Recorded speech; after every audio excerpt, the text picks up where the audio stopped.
Hey guys, welcome back to my channel. My name is Tashana. If you are new here, welcome. And if you are not, welcome back. Thank you guys so much for coming. In today's video, I want to talk about signs you are an alpha female, and I'm going to be listing 10 of them. So if you are curious to know whether or not you're an alpha female after watching this video, you'll be very much assured that you are. It's not something that you force, it's not something that you can adopt. I feel like you have to be naturally born this way. So even in childhood, you'd realize that you've always been this way, and certain of the characteristics you'll realize you brought those from childhood coming into adulthood. Already, you know it. Top everything, you know it. King already, you know it. My body soul got a king body. Body gon' shine, bling bling body.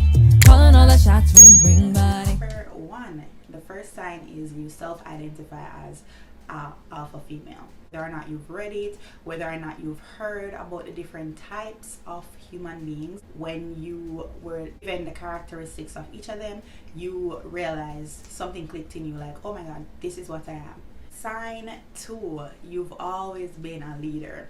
So whether it is group projects for school, you're going to be the one, even if you did not, even if you're trying to lay low and not be the head of the project, you end up always with the leadership role in any type of group that you are placed. It was childhood and there was like games being played and was to be decided who or what game we were going to play and who was going to play it. You would be the person deciding that. For whatever reason, the role would fall on you. So if that is something that you can relate to, you are more than likely an alpha female or male. Sign number three, people are inspired by you and you impact other people's lives, even if the persons don't say it. Even if the persons don't say it, you'll realize once you go and are dwelling amongst a group of people, you start to see personalities trying to merge into your type of personality. People start to act like you, people start to do things that you do, people start to dress like you, people start to, if it is that you decided that, okay, I'm going to take on this task or take on that task, you're going to realize that a lot of persons shortly after start to do the same thing. They say imitation is flattery, and if you look at it that way, then you can, especially if you're like an individualist or you like to be an individual and you like to do your own thing,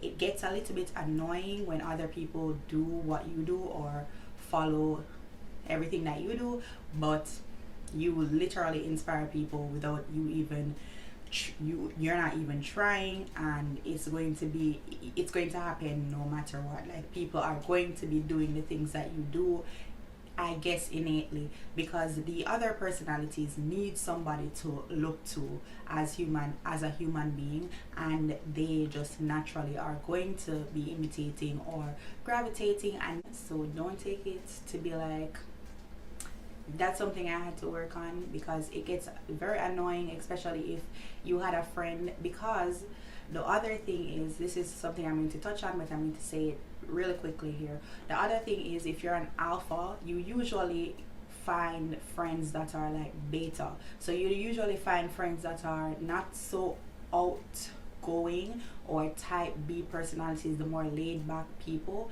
and you usually naturally just gravitate to those type of people. So you want those type of people to be who they are.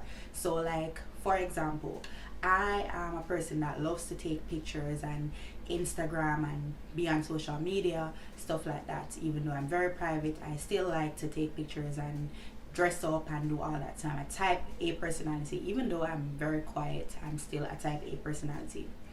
So my friends are usually friends that are not big on social media. They don't really like pictures. They're very much way more laid back than me. They're not good on giving advice, stuff like that. So when you become friends with those people, you want those people to stay how they are, because that's where the balance comes in. But then those people start to behave like you. So they start to become like a type A personality as well, just like you, and it just doesn't work. It just doesn't mesh. It's Jamaican people say two bull can't roam in a one pen. Like it's just like no, it just doesn't work. And it sounds harsh, but it is the truth. It just does not work. So you want people to be themselves, and then they're starting to imitate, act like you, dress like you, and it gets annoying, to be honest. But you have to understand that your personality itself naturally inspires people and naturally causes people to imitate you. So you just have to do it on that. I spent a little bit longer on that one because that one's something that you really have to work on and just get used to. So yeah, number 5 is you are confident in yourself and your abilities, and you believe in things that other people would think is impossible. So, and you also don't wait for somebody to prop you up in order for you to go for what you want. So you're going to naturally just do the things, anything that is placed on your heart to do, you're going to be going for it. You're a go-getter. You're not going to sit down and wait for it to be handed to you. You're going to go out and go get it.